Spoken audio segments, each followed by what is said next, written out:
પ્રજાસત્તાક પર્વની ઝાંખીઓમાં મહારાષ્ટ્ર અવ્વલ, સંરક્ષણ રાજ્યમંત્રીના હસ્તે વિજેતાઓનું કરાયું સન્માન.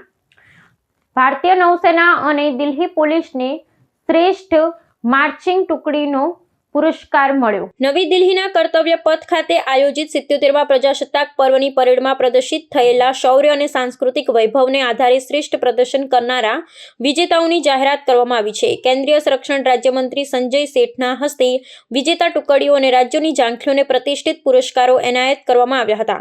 આ વર્ષની સ્પર્ધામાં સૈન્ય દળોની શિસ્તબદ્ધ કૂચ અને વિવિધ રાજ્યોની કલાત્મક રજૂઆત વચ્ચે ભારે રસ્સાકસી જોવા મળી હતી, જેમાં સચોટ માપદંડોને આધારે નિર્ણાયકોએ વિજેતાઓની પસંદગી કરી હતી. સૈન્ય દળોની શ્રેણીમાં ભારતીય નૌસેનાએ પોતાની શિસ્ત અને ભવ્ય માર્ચિંગ દ્વારા સર્વશ્રેષ્ઠ પ્રદર્શનનો ખિતાબ પોતાના નામે કર્યો છે.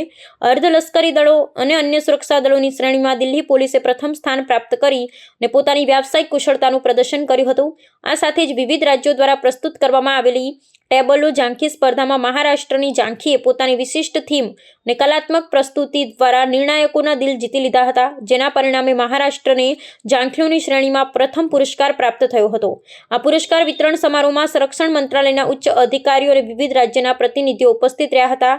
વિજેતાઓને ટ્રોફી અને પ્રમાણપત્ર એનાયત કરતા સંરક્ષણ રાજ્યમંત્રીએ જણાવ્યું હતું કે આ પુરસ્કારો દેશની એકતા અને વિવિધતાના પ્રતીક સમાન છે. આ પ્રદર્શન માત્ર સ્પર્ધા પૂરતું મર્યાદિત નથી, પરંતુ તે રાષ્ટ્ર પ્રત્યેની નિષ્ઠા અને સાંસ્કૃતિક વારસાના જતનનો સંદેશ આપે છે.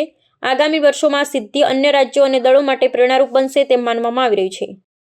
जो जज्बा जो देश और दुनिया ने जो हमारे वीर पराक्रमी सूरवीर हमारे सैनिकों का जो सूरवीरों का ताकत देखी, दुनिया हतप्रभ है.